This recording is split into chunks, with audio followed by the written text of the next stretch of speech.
This is the French press coffee maker from Pantry Masters that I just got. Very nice looking. The glass, you put your coffee inside. Comes with complete instructions.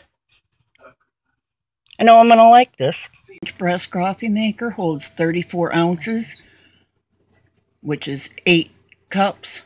It's a stainless steel double filter with the glass.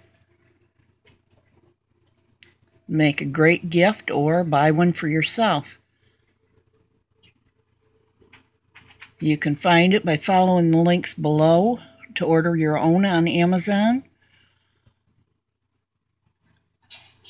If you enjoyed the video, please give it the thumbs up. Subscribe to the channel if you'd like to see more. Thanks for watching and have a great day.